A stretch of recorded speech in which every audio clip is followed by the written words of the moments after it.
할렐루야, 반갑습니다. 김병지 집사입니다. 오늘 서울소강선교회 창립 16주년 기념 감사 예배를 하나님께 드리기를 원합니다. 우리가 다 같이 모여서 함께 할 수는 없지만 각자 있는 곳에서 주님을 찬양하며 주님의 이름을 높이기를 원합니다. 이 시간 다 와서 찬양에 함께 힘차게 찬양하겠습니다.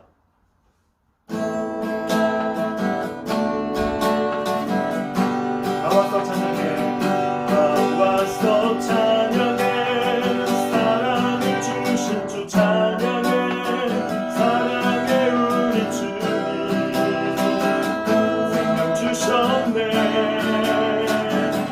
소리쳐 찬양해, 기쁨을 주시는 우리와 찬양의 제사 드리며 주님께 경배해. 다 와서 찬양해, 찬양해, 찬양해 주님, 찬양해 주님 우리와. 다 와서 찬양해, 찬양해, 찬양해 주님, 찬양해 주님 우리와. 우리의 왕이신 주님을 찬양합니다. 이어서 지존하신 주님 이름 앞에 찬양합니다.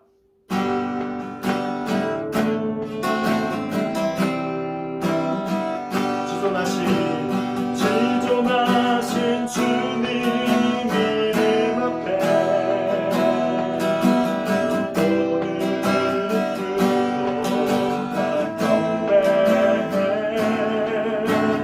거룩하신 주님 보좌 앞에 엎드려 절하세. 예수는 그리스도,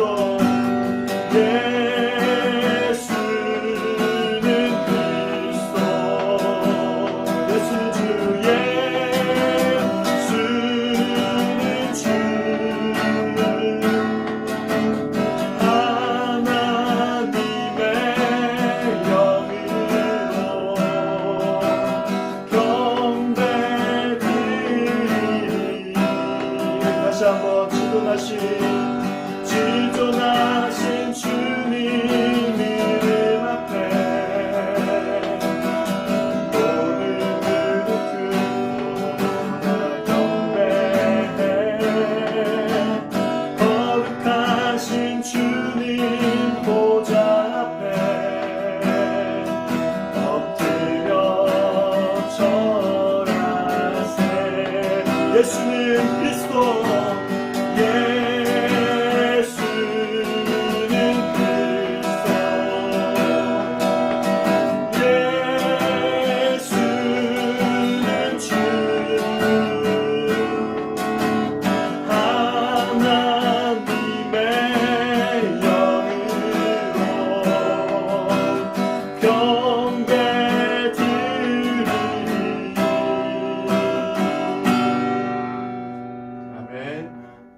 이어서 나를 지으신 주님, 내 이름을 불러주시는 주님 함께 찬양하겠습니다.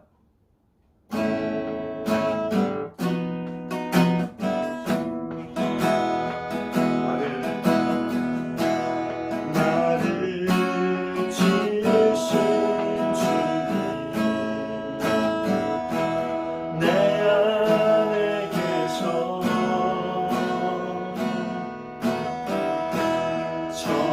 처음부터 내 삶을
하시죠. 내 이름 아시죠. 내 모든 생각도 아바라 부를 때 그가 들으시죠. 내 이름 아시죠. 내 이름 아시죠. 내 모든 생각도 아바라 부를 때 그가 들으시죠.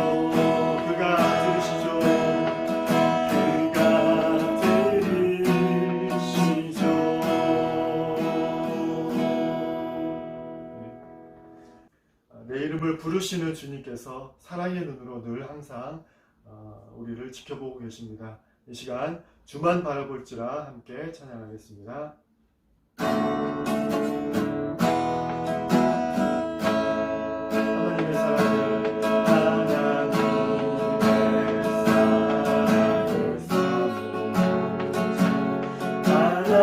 하나님의 평안을 바라보는 자 너의 모든 것 창조하신 우리 주님 너를 얼마나 사랑하시는지 하나님께 사랑과 경배하면서 하나님의 선하심을 닮아가는 자 너의 모든 것 창조하신 우리 주님이 너를 찾아 사랑하시고 하나님 사랑의 눈으로 너를 어느 때나 바라보시고 하나님 인자한 귀로서 언제나 너에게 기르시는 어둠에 밝은 빛을 비춰주시고 너의 작은 신음에도 응답하시니 너는 어느 곳에 있든지 주를 향하고 주만 바라볼지라 하나님 사랑의 눈으로 너를 어느 때나 바라보시고 하나님 인자한 귀로서 언제나 너에게 기울이시니 어두움에 밝은 빛을 비춰주시고 너의 작은 신음에도 응답하시니 너는 어느 곳에 있든지 주를 향하고 주만 바라볼지라 주만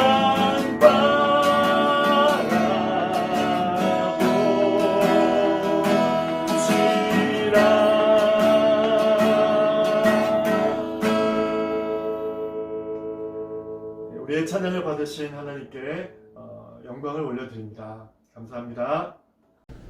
다 같이 묵도하심으로 서울소방송교회 16주년 감사 예배를 드리겠습니다.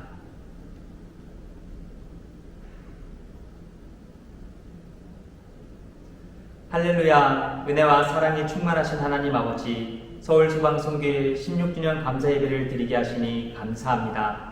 오늘 예배가 기쁨과 감동으로 드리는 예배되게 하시고 주님이 기뻐 받으시는 예배되게 인도하여 주시옵소서. 감사드리며 예수님의 이름으로 기도드립니다. 아멘. 다 같이 임재 찬양하겠습니다.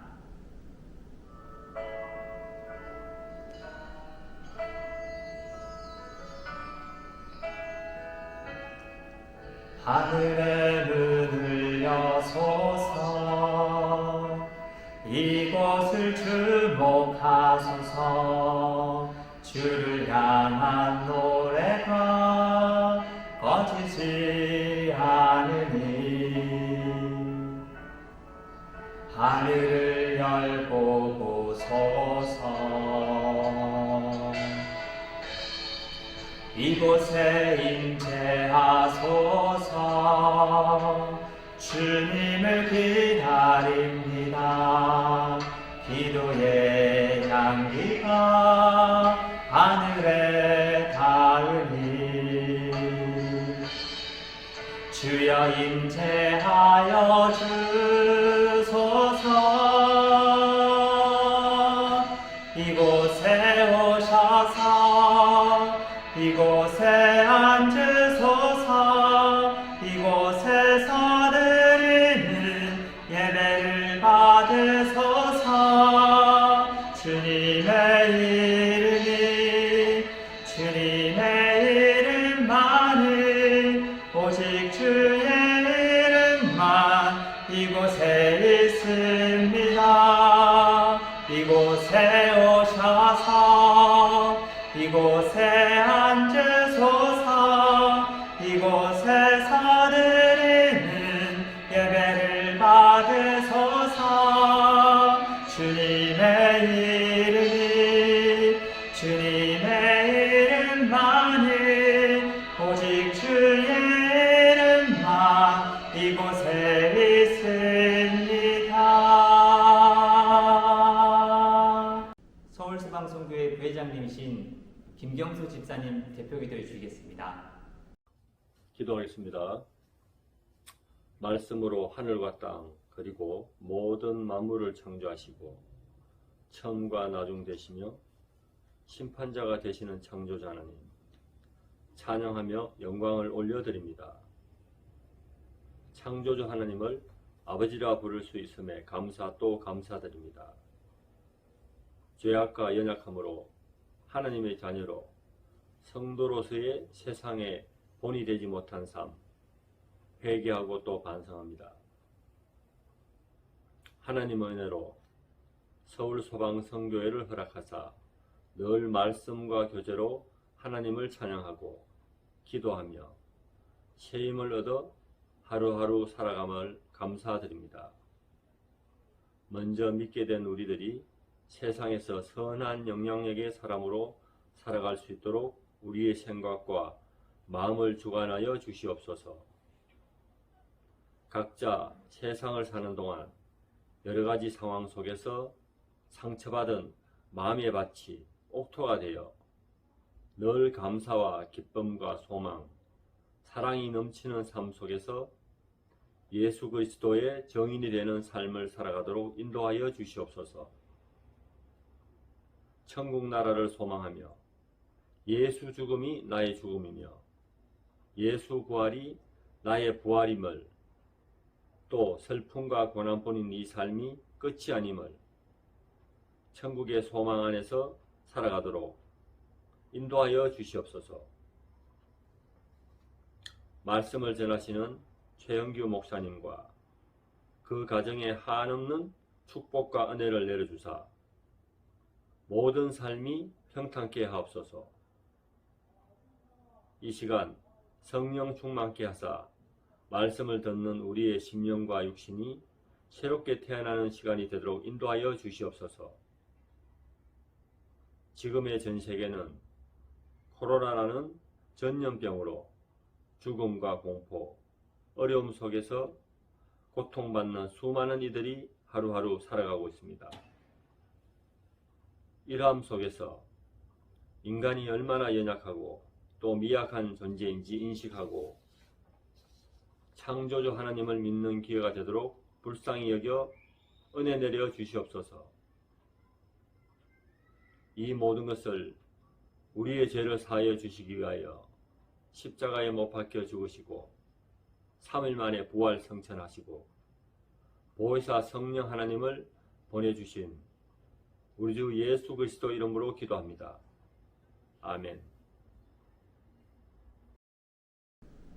오늘 우리에게 주시는 말씀은 출애굽기 3장 1절에서 12절 말씀입니다. 출애굽기 3장 1절에서 12절 말씀 제가 봉독하도록 하겠습니다. 모세가 그의 장인 미디안 제사장 이드로의 양떼를 치더니 그 떼를 광야 서쪽으로 인도하여 하나님의 산 호렙에 이르매 여호와의 사자가 떨기나무 가운데로부터 나오는 불꽃 안에서 그에게 나타나시니라. 그가 보니 떨기나무에 불이 붙었으나 그 떨기나무가 사라지지 아니하는지라. 이에 모세가 이르되 내가 돌이켜 가서 이 큰 광경을 보리라. 떨기나무가 어찌하여 타지 아니하는고 하니 그때에 여호와께서 그가 보려고 돌이켜 오는 것을 보신지라. 하나님이 떨기나무 가운데서 그를 불러 이르시되 모세야 모세야 하시매 그가 이르되 내가 여기 있나이다. 하나님이 이르시되 이리로 가까이 오지 말라. 내가 선 곳은 거룩한 땅이니 내 발에서 신을 벗으라. 또 이르시되 나는 내 조상의 하나님이니 아브라함의 하나님, 이삭의 하나님, 야곱의 하나님이니라. 모세가 하나님 배웠기를 두려워하여 얼굴을 가리매 여호와께서 이르시되 내가 애굽에 있는 내 백성의 고통을 분명히 보고 그들이 그들의 감독자로 말미암아 부르짖음을 듣고 그 근심을 알고 내가 내려가서 그들을 애굽인의 손에서 건져내고 그들을 그 땅에서 인도하여 아름답고 광대한 땅, 젖과 꿀이 흐르는 땅, 곧 가나안 족속, 헷 족속, 아모리 족속, 브리스 족속, 히위 족속, 여부스 족속의 지방에 데려가려 하노라. 이제 가라. 이스라엘 자손의 부르짖음이 내게 달하고 애굽 사람이 그들을 괴롭히는 학대도 내가 보았으니 이제 내가 너를 바로에게 보내어 너에게 내 백성 이스라엘 자손을 애굽에서 인도하여 내게 하리라. 모세가 하나님께 아뢰되 내가 누구이기에 바로에게 가며 이스라엘 자손을 애굽에서 인도하여 내리이까. 하나님이 이르시되 내가 반드시 너와 함께 있으리라. 내가 그 백성을 애굽에서 인도하여 낸 후에 너희가 이 산에서 하나님을 섬기리니 이것이 내가 너를 보낸 증거니라. 이 시간은 장충교회 최영규 목사님 나오셔서 만만치 않습니다 라는 제목으로 말씀 전하실 때 많은 은혜 받으시기 바랍니다. 오늘 만만치 않다라는 제목으로 하나님의 말씀을 증거하겠습니다. 여러분들은 최근에 부부싸움을 해보신 적이 있으십니까? 우리가 부부싸움을 하게 되면요, 대체로 두 가지 반응을 보입니다. 하나는 직면해서 이야기하고 끝을 내거나 다른 한 가지는 그 문제를 자꾸 회피하고 도망하려고 합니다. 그렇다면 여러분은 부부싸움 할 때 어느 쪽에 계십니까? 물론 직면하다가 저처럼 도망하는 분도 많을 거라 생각이 되어집니다. 그런데요, 여러분, 비단 부부관계만 그런 것은 아닙니다. 어려운 일들을 만났을 때 혹은 어떤 사람과 불편해졌을 때 우리는 바로 직면하기보다는 회피하려는 경향을 다 가지고 있습니다. 특히 남자들은 얼굴을 대하고 직접 표현하는 것을 어려워합니다. 그래서 직접 말하지 않고 우회해서 말을 하려고 하거나 혹은 다른 사람을 통해서 우리의 의견을 전달하려고 하는 경향을 갖고 있습니다. 그러니 문제가 생겼을 때 정면 돌파해서 문제를 해결하면 참 쉬운데 그렇지 않고 회피하려 하다 보니까 문제가 더 꼬이는 경험을 종종 하곤 합니다. 그렇다면 여러분들은 삶의 자리에서 어떻게 살아내고 계십니까? 직진해서 직면하여 정면 돌파하시는 유형이십니까? 아니면 회피하고 피하려고 하십니까? 여러분, 직면이라는 것은 어떠한 일이나 사물을 직접 당하거나 접함을 의미합니다. 회피라는 것은 몸을 숨기고 만나지 않거나 또는 꾀를 부려 마땅히 져야 할 책임을 지지 않는 것을 뜻합니다. 여러분은 삶의 자리에서 직면하거나 회피하려는 그 두 가지 중에 한 가지의 성향을 가지고 계실 겁니다. 그렇다면은 삶의 자리가 아니라 하나님의 관계 안에서 여러분은 과연 어떠한 경향을 가지고 계십니까?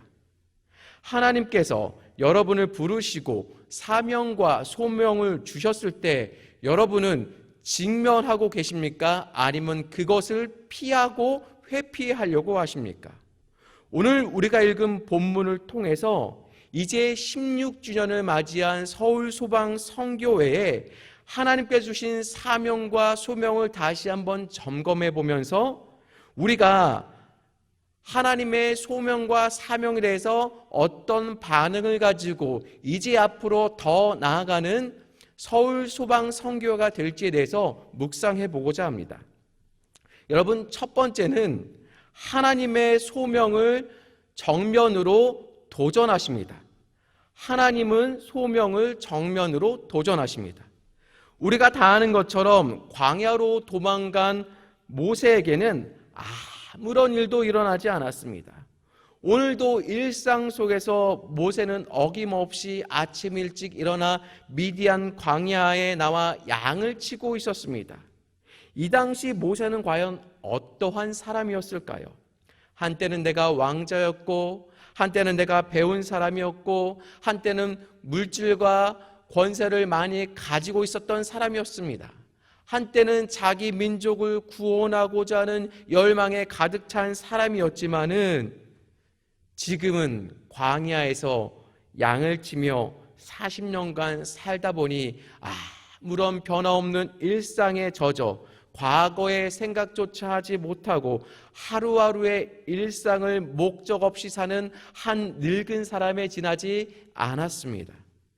나이가 들 만큼 든 그에게 더 이상 어떠한 꿈도 없고 소명도 없는 이제는 잊혀져가는 죽은 사람과 같은 사람이었습니다.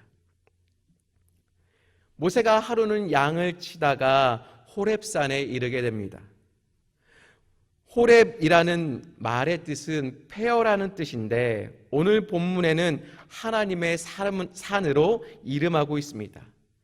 여러분들이 나중에 신나이 반도 쪽에 가서 그 산들을 보시면 아시겠지만은 대부분 아무것도 없습니다. 우리가 잘 아는 시내산도 그냥 돌산입니다. 아마도 호렙산은 일상 속에서 아무것도 일어나지 않는, 나타나지 않던 말 그대로 폐허 같은 죽음의 산이었을 것입니다. 그러나 그 산에 하나님의 사자가 나타났습니다. 떨기나무에 불이 붙어 살아났습니다. 그리고 하나님의 음성이 들렸습니다. 모세야, 모세야, 내가 선 곳은 거룩하니 내 발에 신을 벗으라. 하나님의 사자가 호렙산에 나타나자 더 이상 호렙 땅은 죽음의 땅, 폐허의 땅, 침묵의 땅, 아무런 역사가 없는 이방인의 땅이 아니게 됩니다. 이제 그곳은 생명의 땅, 불길 같은 열정이 살아나는 땅, 음성의 땅, 부르심의 땅이 됩니다. 하나님께서는 계속 모세에게 말씀하십니다. 이제 내가 너를 바로에게 보내어 내 백성 이스라엘 자손을 애굽에서 인도하여 내게 하리라. 마치 떨기나무가 활활활 타오르는 것 같이 하나님께서는 모세에게도 이 불이, 이 열정이 옮겨 붙길 원하고 계시는 것 같습니다. 모세 앞에서 하나님 자신이 가지고 있던 꿈, 키워왔던 꿈, 그 이야기를 하시면서 이제 하나님은 그 앞에서 직면하여 말씀하고 계십니다. 그 내용이 7절에서 10절 말씀에 나타나 있습니다. 이것을 요약하면 이렇습니다. 내가 내 백성의 고통을 보았고 그 근심을 알았고 이스라엘 자손의 부르짖음을 내가 듣고 애굽 사람이 괴롭히던 학대도 내가 보았으니 이제는 내 백성을 구원해야 하겠다. 하나님은 이스라엘 백성이 애굽 땅에서 당하는 것을 보셨습니다. 그들의 울부짖음을 들으셨습니다. 그 모든 상황을 알고 계셨습니다. 이제 하나님께서 기근과 고통의 땅에서 이들을 건져내어 젖과 꿀이 흐르는 가나안 땅으로 데려가기를 원하고 계신 것입니다.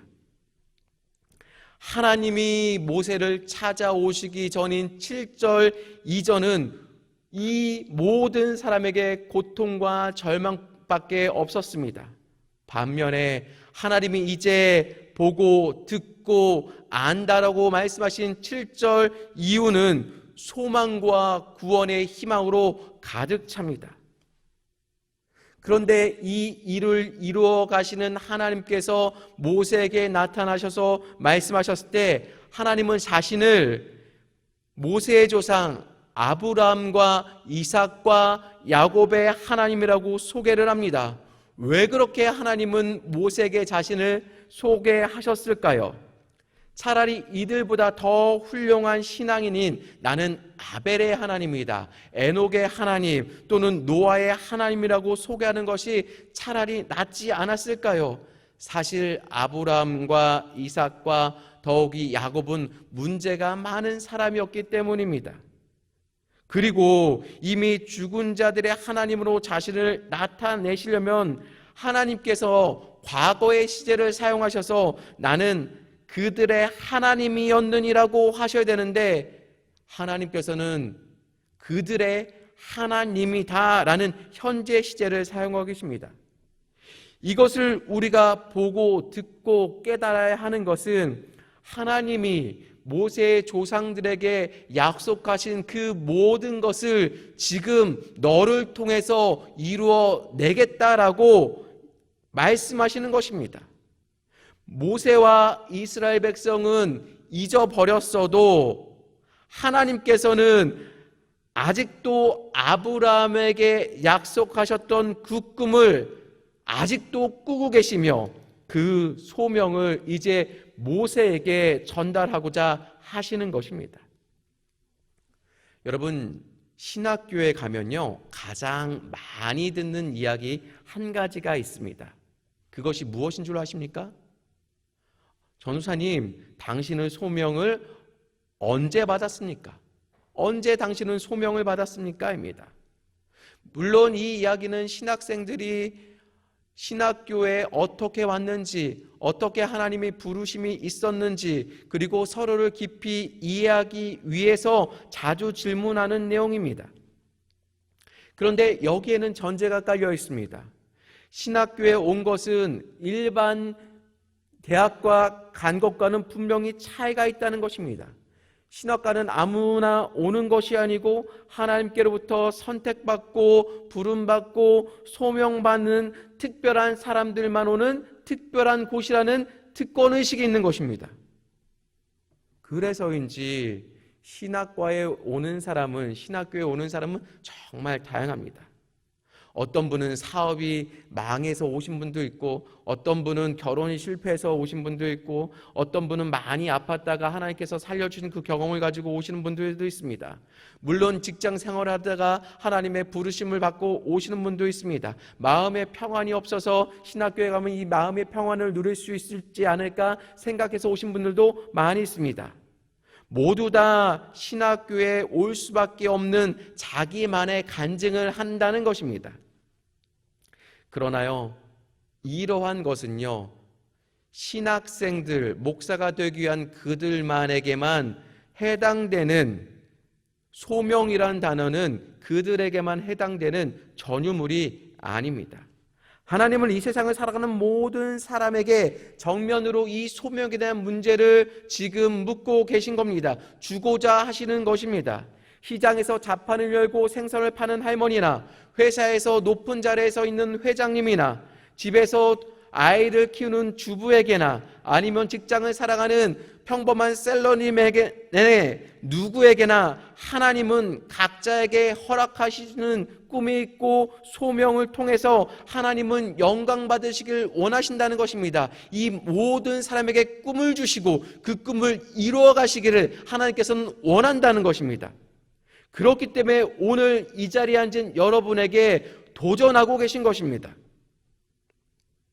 그렇기 때문에 모든 그리스도인들은 어떠한 상황과 직업과 관계와 영역에서도 날마다 하나님께서 주신 은혜와 능력으로 세상과 거룩한 관계를 맺으면서 세상 속에서 하나님의 성품과 꿈을 드러내고 살아야 한다라는 것입니다.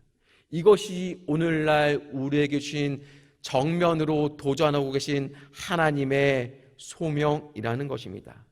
그것을 잘 감당해내고 있는 사람, 그것이 소명을 잘 감당하고 있는 사람이란 뜻이죠.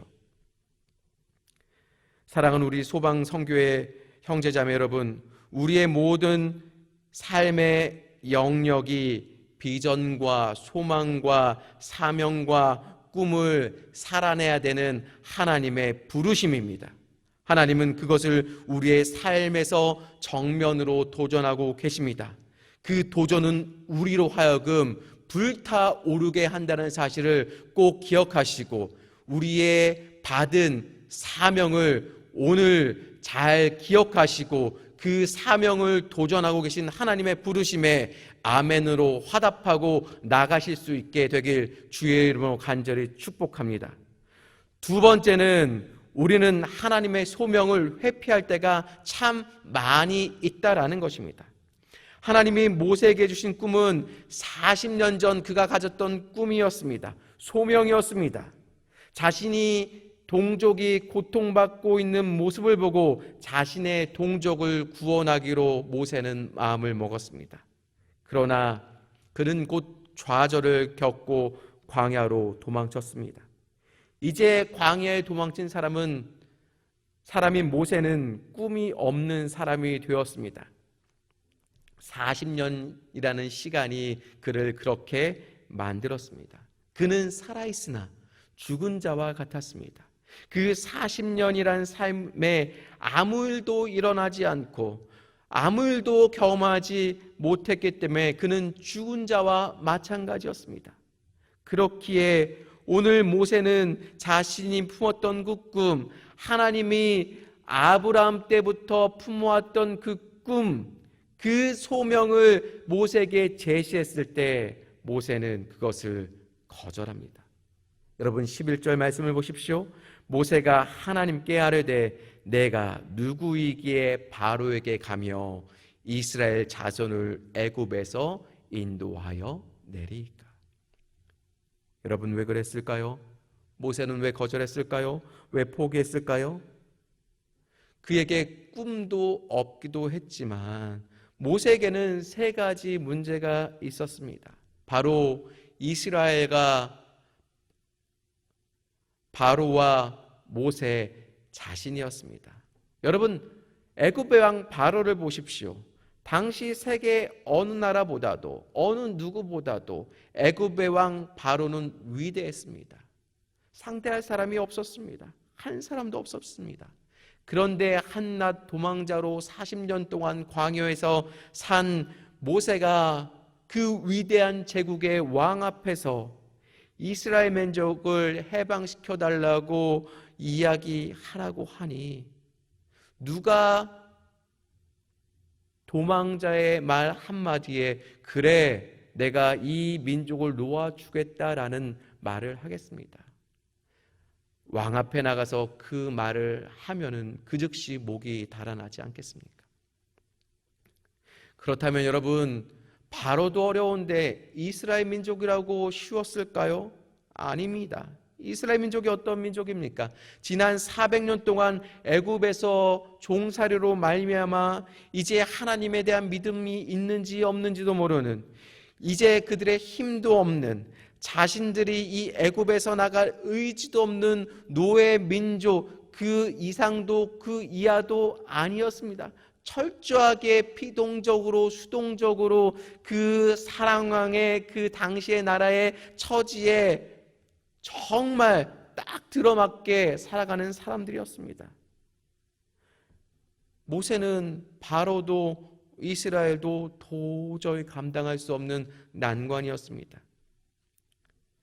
그런데 모세에게는 이 두 가지의 난관보다도 더 큰 문제가 있었습니다. 바로 모세 자신입니다. 이전에 모세는 하나님과 같은 꿈을 꾸었습니다. 이스라엘 민족을 구원한 것이 자신의 소명인 줄 알았습니다. 그래서 자신의 힘으로 감당하려고 했지만은 우연찮게 히브리 사람 한 명을 죽이고 맙니다. 이것이 나중에 발각되어서 모세는 광야로 도망하여서 40년간을 살았습니다.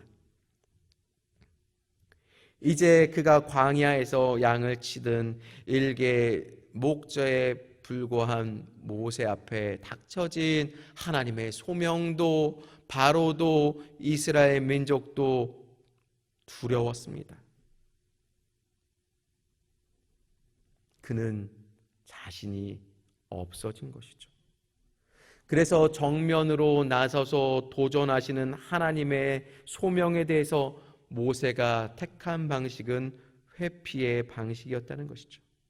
하나님은 정면을 모세에게 꿈을 주시고 도전했지만 모세는 그것을 받지 않고 도망하려고 했습니다. 과연 내 힘으로 할 수 있을까? 애굽 왕자 시절에 실패한 경험이 그의 발목을 잡았습니다. 오늘 그에게 주신 하나님의 소명도 어쩌면 모세는 자신의 힘으로 해야 하지 않을까라고 생각했기 때문에 그는 할 수 없었던 것입니다. 그래서 모세는 3가지 이유를 들어서 하나님의 소명을 회피하려고 합니다. 하나님, 바로에게 누가 나를 보냈다고 해야 될까요? 하나님, 나는 능력이 없는 자입니다. 하나님, 나는 말을 못하는 자입니다. 자기가 될 수 있는 이유를 다 댑니다. 그러나 언뜻 생각해 보면 이 모세의 이유는 타당한 것처럼 들려집니다. 그런데 모세가 놓치고 있는 것이 있었습니다. 생각해 보십시오. 모세가 이런 말을 하는 그 근본 원인은 어디에 있습니까? 하나님이 소명을 주시는데 회피하려고 하는 그 모습의 근원은 어디에 있습니까? 그것은 바로 하나님을 신뢰하지 않는 것, 그 소명을 주시는 하나님에 대해서 무지한 것입니다. 하나님을 믿지 않는 그 모세의 마음, 그것이 바로 이 모세가 갖고 있는 죄였다라는 것이죠. 여러분, 우리의 조상 아담도 하나님의 말씀을 끝까지 직면하지 못하고 사단의 꾀임에 빠져 범죄한 후에 첫 반응이 무엇인 줄 아시지 않습니까? 하나님의 얼굴을 피하여 동산 나무 사이에 숨은 것입니다. 하나님을 멀리하고 그 음성을 회피합니다. 그래서 문제와 시험과 어려움이 생길 때 하나님의 말씀을 따라서 하나님을 믿고 의지하지 않고 살아가게 되는 것입니다. 이것이 우리의 삶이라는 것이죠. 하나님의 말씀을 따라 살지 못할 때, 하나님 앞에 범죄했을 때 우리는 하나님을 바라보지 못하고 그 얼굴을 피하며 그 음성을 피하며 살아갑니다. 회피한다라는 것이죠. 그 본성이 튀어나온 것입니다. 이것은 문제를 해결하는 방법이 아니라는 것이죠. 여러분, 다시 한번 기억하십시오. 소명을 주시는 분이 누구십니까? 그 꿈을 다시 꾸게끔 만드는 분이 누구십니까? 13절에 모세가 묻습니다. 모세가 하나님께 아뢰되 내가 이스라엘 자손에게 가서 이르기를 너희의 조상의 하나님이 나를 너희에게 보내셨다 하면 그들이 내게 묻기를 그의 이름이 무엇이냐 하리니 내가 무엇이라고 그들에게 말하리까? 바로가 모세의 말을 거절하고 여호와가 누구냐? 이스라엘에게 너를 보낸 사람이 누구냐? 물을 때 하나님은 답변을 주십니다. 여호와. 여호와라는 단어의 의미가 무엇입니까? 14절에 밝히고 있듯이 스스로 있는 자입니다. 이 명칭은 하나님의 능력과 하나님의 신실하심과 하나님의 인지하심을 드러내는 단어입니다. 하나님은 창조의 능력과 세상의 모든 것을 존재하는 힘을 지니신 분이십니다. 하나님께서는 인간의 시간의 개념처럼 시작과 끝이 있는 것이 아니라 영원부터 영원까지 언제나 스스로 존재하시는 분, 그것을 드러내고 계신 단어가 여호와입니다. 스스로 있는 자가 말씀하심에도 불구하고 여호와를 아는 모세는 두려웠습니다. 이전의 경험이 그를 주춤하게 만듭니다. 정작 그가 사명을 받아 애굽에 나갔지만 어땠습니까? 시온의 대로가 활짝 열린 것처럼 바로가 하나님의 명령이라고요? 아이고 알겠습니다. 내 백성을 보내드리겠습니다가 아니었습니다. 바로는 이스라엘 백성을 더 힘들게 만들었고 더 힘들어진 이스라엘 백성은 모세 앞에 나와서 모세를 원망합니다. 아군도 적군도 모두 모세에게 돌을 던지며 원망합니다. 그래도 하나님은 모세를 계속 보냅니다. 바로에게 가라, 바로에게 가라. 거절당해도 거절당해도 또 거절당해도 또 가라.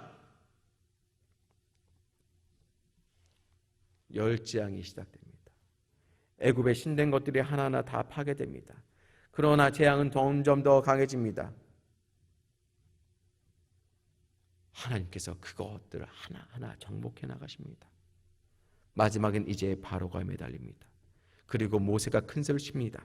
당당하게 이야기합니다. 통곡의 역전이 일어납니다. 모세를 부르시며 그에게 소명을 주신 하나님이 그 처절한 거절의 현장 속에서 모세도 거절하고 바들도 거절한 그 현장 속에서 하나님 스스로를 드러내고 계시고 하나님께서 일하시고 계시다는 사실입니다. 사랑하는 성도 여러분, 하나님은 우리가 끊임없이 우리 안에 꿈틀대는 회피의 본성을 내던지길 원하고 계십니다. 하나님은 우리가 회피하지 않고 하나님의 사명 앞에서 순종할 때까지 자기의 생각과 감정과 판단과 고집을 버릴 때까지 우리를 훈련하신다는 사실을 기억하십시오. 그리고 하나님은 이 자신의 이름을 통해서, 꿈을 통해서, 모세를 통해서 이루고 싶으셨던 것들, 꿈을 꾸셨던 것들, 하나님의 소명에 회피하지 않고 순종한다면은 하나님은 바로를 통해서, 나를 통해서 그 꿈을 이루어낸다는 사실을 꼭 기억하시고 우리의 회피하려는 본성을 버리고 하나님의 말씀에 순종하며 나가실 수 있게 되길 주의 이름으로 축원합니다. 이제 세 번째 마지막입니다. 하나님의 소명은 내 힘이 아닌 하나님의 능력으로 감당하는 것입니다.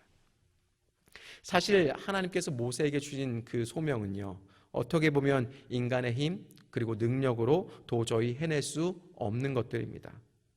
어쩌면 직업적으로 돈을 많이 버는 것, 우리가 할 수 있는 것들로 부르신다면 그나마 우리가 할 수 있는 것 같지만 너희는 하나님 나라에서 거룩하게 살아라 라는 명령은 우리가 도저히 할 수 없는 명령인 것 같습니다. 여러분, 어떻게 우리가 하나님의 모습대로, 예수 그리스도의 모습대로 그렇게 거룩하게만 살 수 있겠습니까?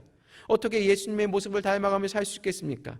그래서 우리는 자꾸 하나님의 소명을 그런 쪽보다는 우리의 직업적인 것들로 국한하려고 합니다. 그리고 자꾸 내 힘으로 이것을 어떻게든 만들어내려고 합니다. 이루려고 합니다. 내 능력으로 하려고 합니다. 그래서 결과가 실패하면 좌절합니다. 하나님이 도와주시지 않는 것처럼 느끼고 하나님을 원망하게도 됩니다. 생각해 보십시오. 하나님의 사역은 다 그렇게 불가능한 것이었습니다. 예수님을 버리고 도망쳤던 제자들이 어떻게 복음을 위해서 다시 한번 그 예루살렘으로 돌아올 수 있었겠습니까? 사도 바울이 비방과 구타와 숙청의 소용돌에 있는 이방 선교지를 향해 달려갈 길을 다 마칠 때까지 들어갈 수 있겠습니까? 이사야나 예레미야 같은 선지자들이 백성들의 거짓된 선지자라고 돌을 던지고 그렇게 비방할 때 그러한 상황에서도 어떻게 여호와의 말씀을 선포할 수 있었겠습니까? 하나님의 말씀을 위해, 복음을 위해 바쳤던 모든 순교자들이 그 검 앞에, 그 총칼 앞에 어떻게 당당하게 복음을 선포할 수 있었겠습니까? 자기의 목숨을 내놓기까지요. 어떻게 그렇게 할 수 있었겠습니까? 이 모든 것들이 자기의 힘으로, 자기의 능력으로 한 것입니까? 아니죠. 하나님은 우리가 하나님의 소명에 회피하지 않고 직면하길 원하십니다. 순종하길 원하십니다. 순종하고 직면한다고 하면은 그것을 이루어 가실 힘과 능력과 상황을 모두 주님께서 주신다는 것입니다. 우리가 하나님 앞에 손 들고 나와서 주님, 나는 할 수 없습니다. 내 힘으로는 안 됩니다. 나는 이것을 도저히 감당할 수 없습니다 라고 고백하는 순간 하나님께서는 일하시고 계시다라는 사실입니다. 아직은 때가 아니라고, 아직은 능력이 아니라고 여러분 회피하시겠습니까? 아닙니다. 나는 할 수 없지만, 내 능력은 부족하지만 하나님을 의지하고 나가겠습니까? 라고 순종하며 나갈 때 하나님께서는 이미 모든 것을 예배하시고 준비하셨기 때문에 우리가 그 길을 갈 수 있도록 하나님께서는 우리를 격려해 주신다는 사실입니다. 여러분, 우리는 그렇습니다. 우리가 결정의 순간에 섰을 때 그 순간이 하나님의 때이며 그 결정이 하나님의 뜻임을 묻지만은 결정의 순간 여러 가지 생각이 교차할 것입니다. 그러한 생각의 혼동에서 여러분은 여러분 안에 들어온 생각들 중에 무엇을 붙잡고 계십니까? 우리의 생각을 붙들고 계십니까? 아니면 주변 사람들의 조언을 붙들고 계십니까? 아니면 여러분의 닥친 상황을 붙들고 계십니까? 아니면 하나님께서는 능히 하실 수 있다는 생각이십니까? 여러분, 우리는 그저 이 세상을 먹고 사는 하나의 방편으로 꾸역꾸역 사는 인생이 아닙니다. 우리의 인생은 창조주 하나님께서 우리를 그 수많은 사람 중에서 선택해 주신 인생입니다. 부르신 인생입니다. 우리의 삶의 자리에서 하나님의 영광을 드러내라고 하는 소명을 주신 인생임을 기억하십시오. 우리가 직장에서 열심히 돈을 버는 일도, 열심히 명예를 가지는 일도, 사람을 사귀는 일도, 성도를 사랑하는 일도, 우리가 최선을 다해서 예수님의 모습을 닮아가려 하는 그 모든 일도 하나님께서 우리에게 주신 소명이며 부르심입니다. 이것은 우리의 힘으로 하는 것이 아니라 하나님의 힘으로 하는 것입니다. 그렇기 때문에 하나님의 힘과 능력이 아니고서는 나는 아무것도 할 수 없습니다. 하나님을 의지하지 않고서는 이 세상을 살아가는데 우리를 넘어뜨리는 수많은 유혹들, 넓은 길들을 포기 못합니다. 하나님을 의지하지 않으면 우리의 인생 전부를 그분 앞에 드릴 수 없습니다. 작은 유혹과 어려움이 조금만 와도 우리는 미끄러져 버리고 맙니다. 용머리로 시작했다가 뱀꼬리로 끝나는 것입니다. 하지만 하나님의 말씀을 듣고 순종하고 의지하면 하나님 앞에서 우리는 영광을 돌려드릴 수 있습니다. 모세는 하나님을 의지하고 바로 앞에 강력하게 선포했을 때 하나님은 바로 앞에서 모세를 이기게 하셨습니다. 그리고 모든 이방의 신들을 꺾어버리고 이스라엘을 구원해 내셨습니다. 여러분, 그 하나님을 우리가 만나야 하지 않겠습니까?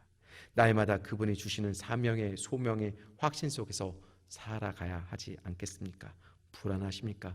내가 할 수 없다고 느껴지십니까? 오늘도 믿음으로 거기에 서야 됩니다. 내 능력으로 아무것도 할 수 없습니다. 어차피 이 싸움은 처음부터 내 싸움이 아니었습니다. 처음부터 구원은 모세의 몫이 아니었습니다. 그 꿈은 모세가 먼저 꾼 것이 아니라 그 꿈은 하나님께서 꾸신 꿈을 모세에게 소명으로 주신 것입니다.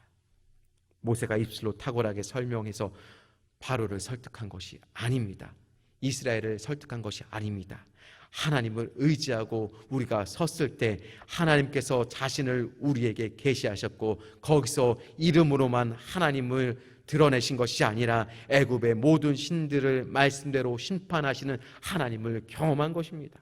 사단의 머리를 완전히 짓밟아 하늘에 오르셨으며 천하 만물을 통치하시는 만물의 왕 우리 주님이 역사하셨다라는 것입니다.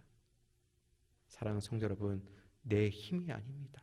소명을 주셨을 때 내가 감당할 것을 주십니다. 내가 감당할 것이 넘어섰다고 하면은 그 감당할 수 있는 능력은 하나님이 공급해 주신다는 사실을 기억하시고 소명을 향해서 오늘도 달려나가시는 우리 소방선교회 여러분들 되시길 주의 이름을 간절히 축원합니다.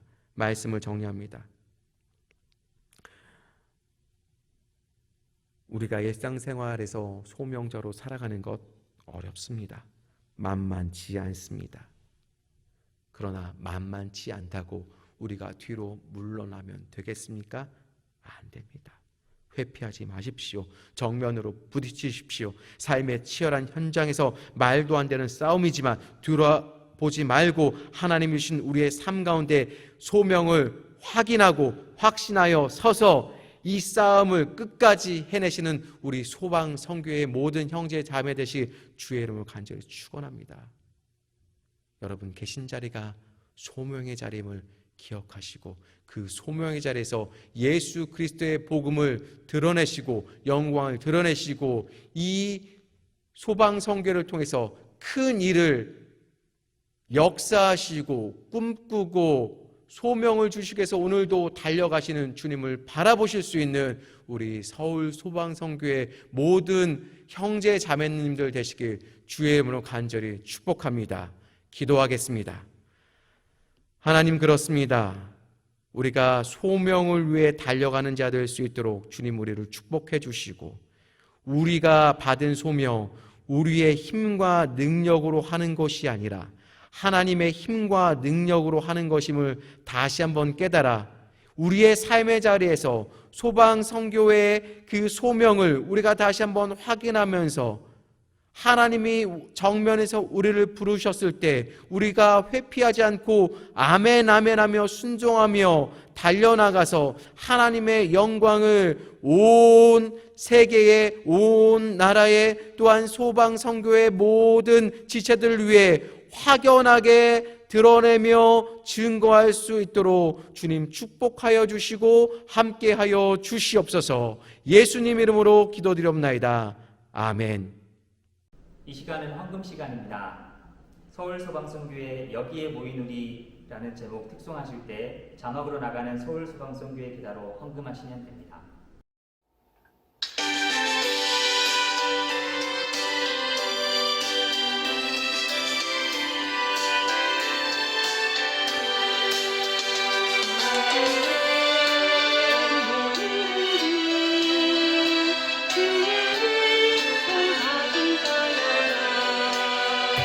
주께서 이 자리에 함께 계심을 아노라. 언제나 주님만을 찬양하며 따라오니 시험은 당할 때도 함께 계심을 믿노라. 믿음으로 웃으라. 주가 지켜주신다. 어둠 안에도 그의 발수 인도하여 주신다.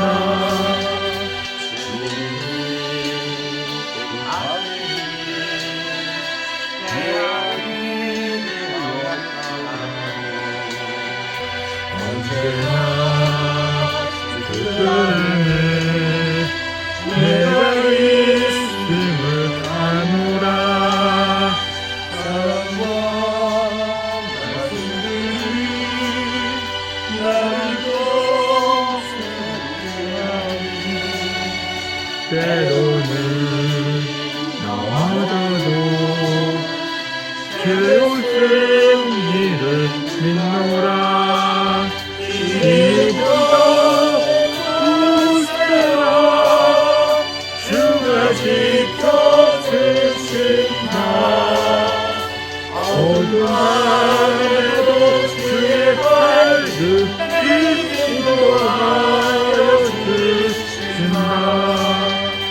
여기에 모인 우리 사랑하는 주의 자녀, 주께서 하신다. 우리 위에 펼치신다. 고통과 슬픔들에 주님을 지나오니 어려움 이겨내고 주님 더욱 찬양하라. 믿음으로 웃으라. 주가 지켜주신다. 어둠 안에도 주의 발을 인도하여 주신다.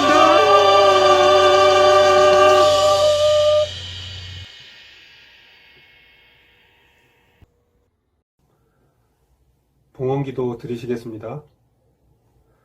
사랑과 은혜가 풍성하신 하나님, 서울소방선교회 창립 16주년 감사 예배를 드리게 하시니 감사합니다.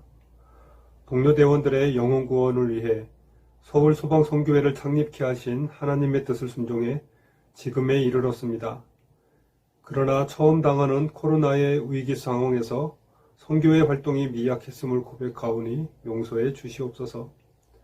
올해 창립 감사 예배도 비록 영상으로 드리고 있으나 우리의 중심을 보시는 주님의 말씀을 의지해 진정과 신령으로 예배를 드리오니 기쁘게 받아 주시옵소서. 이 시간 작은 정성과 겸손한 마음으로 봉헌합니다. 적은 물질이지만 쓰여지는 곳마다 주님의 사랑이 일어나게 하시옵고 주님의 영광이 나타나게 하옵소서. 주님, 물질뿐만 아니라 저희들의 시간과 몸과 마음도 드립니다. 기쁨으로 드리는 모든 것을 동료의 영혼을 구원하는 데 사용해 주시옵소서. 만물의 주인이신 하나님께 감사하며 예수 그리스도의 이름으로 기도드립니다. 아멘. 할렐루야, 서울소방선교회 창립 제16주년을 주 안에서 축하합니다. 황영식 신임 회장님을 중심으로 뜨겁게 기도하고 힘차게 전도하여 제2의 부흥을 이룰 수 있기를 기도하겠습니다. 서울소방선교회 화이팅! 안녕하세요. 보고 싶습니다. 소방선교회 16주년을 진심으로 축하드립니다. 다시 뵐 날을 기약하면서 여러분들 건강하세요. 안녕하세요. 반갑습니다. 서울소방선교회가 명동에 있는 청어람에서 공식적인 창립 예배를 드린 것이 아직도 생생한데 벌써 16주년이 되었다니 감회가 새롭습니다. 이제까지 인도해 주신 주님께 영광을 돌립니다. 작년에 퇴직하면서 코로나를 비롯한 여러 가지 핑계로 주님의 일을 제대로 감당하지 못한 것을 주님 앞에 심히 안타깝고 부끄럽게 생각합니다. 돌이켜보면 선배님들과 함께 매주 을지로 지하도에서 노숙자 배식 봉사 등 활기가 넘쳤던 선교회 활동에 주마등처럼 스쳐 지나갑니다. 아울러 계시록에서 7교회에 하신 주님의 말씀 중 에베소 교회의 처음 사랑을 버렸다고 책망하시면서 회개하여 처음 행위를 가지라고 하신 주님의 말씀을 다시금 기억하면서 열정 있는 회장님, 황영식 회장님을 중심으로 단합하여서 앞으로 더욱 발전하고 선교의 사명을 감당하는 서울 소방선교회가 되기를 간절히 소망합니다. 아무쪼록 코로나 시기에 주 안에서 건강하시고 안전한 직장생활 되시길 간절히 기도하면서 어서 다 같이 한자리에 모여서 주님 앞에 찬양하며 영광 돌리는 시간이 되기를 간절히 소망해 봅니다. 건강하십시오. 샬롬. 샬롬. 소방선교회 제16주년 창립 기념을 진심으로 축하합니다. 앞으로 무궁한 발전이 있기를 바라며 하나님의 크신 은혜와 사랑이 넘쳐나기를 원합니다. 샬롬. 하나님의 긍휼하심과 은혜 가운데 살아가고 있는 서초소방서 임희숙입니다. 하나님과 동행하는 선교회가 되길 바랍니다. 감사합니다. 안녕하십니까. 대단히 반갑습니다. 송파소방서 최원석입니다. 소방선교회 16주년을 진심으로 축하드립니다. 직접 대면하여 얼굴을 뵙지 못하고 이렇게 안부를 전하고 감사 인사를 드립니다. 샬롬. 본부 안전교육팀에서 근무하고 있는 주영남입니다. 코로나 시대 거리두기에 따라서 이렇게 영상으로 인사드리게 되었습니다. 우리 회원님 모두 하나님의 은혜 가운데 평안하시고 항상 샬롬의 은혜가 있길 기도드리겠습니다. 다음에 봬요. 안녕하세요. 권합소방서 김영길입니다. 서울소방선교회 창립 16주년을 진심으로 축하드립니다. 비록 영상으로 인사를 드리지만 우리 믿음의 형제들 진심으로 사랑하고 축복합니다. 오늘 우리가 드리는 예배를 통해 하나님께서 영광 받으실 줄 믿습니다. 광고 시간입니다. 서울소방선교회 창립 16주년 기념 감사 예배를 드릴 수 있도록 인도해 주신 하나님께 영광을 올려드립니다. 오늘 감사 예배 찬양, 안부 인사 영상을 보내주신 모든 분들께 감사드립니다. 특히 말씀을 전해주신 장충교회 최영두 목사님, 그리고 16주년 감사 예배에 참석해주신 모든 분들께 진심으로 감사드립니다. 코로나19가 확산되어 사회적 거리두기 4단계가 실시 중에 있습니다. 방역조치 강화로 엄중한 상황에서 하루빨리 예배와 일상생활이 회복되기를 기도합니다. 하반기 사역 계획입니다. 2021년 소방의 날 극동방송 특집방송이 있습니다. 11월 9일 저녁 7시 롯데 콘서트홀에서 열리는데요. 소방공무원의 노고에 감사하고 순직자 유가족을 위로하기 위해 성악가 등이 참석하며 소방 찬양팀도 참석할 예정입니다. 특집방송이 잘 준비되고 개최될 수 있도록 기도로 협력해 주시기 바랍니다. 매월 1회 월중기도회를 계획하고 있습니다. 2021년 10월부터 비대면으로 드릴 예정인데요. 월중기도회는 별도 공지를 드리도록 하겠습니다. 금년도 하반기 행사 계획이 잘 추진될 수 있도록 기도 협력과 적극적인 참여를 부탁드립니다. 서로가 만날 수 없는 상황이지만 하나님 말씀을 항상 가까이 하고 서로를 돌아보며 사랑이 넘치는 서울소방선교회 되기를 기도합니다. 이제 목사님 나오셔서 축도해 주심으로 서울소방선교회 16주년 감사 예배를 모두 마치겠습니다. 이제는 우리 주 예수 그리스도의 은혜와 극진하신 하나님의 사랑하심과 성령 하나님의 교통하심이 창립 16전을 맞이한 소방선교회에 주신 소명을 다시 한번 점검하고 있는 자리에서 하나님께 더 영광 돌리길 원하는 소방선교회 위에, 그리고 헌신하는 모든 소방관님들 위에 이제부터 영원토록 함께 하시길 간절히 축원하옵나이다. 아멘.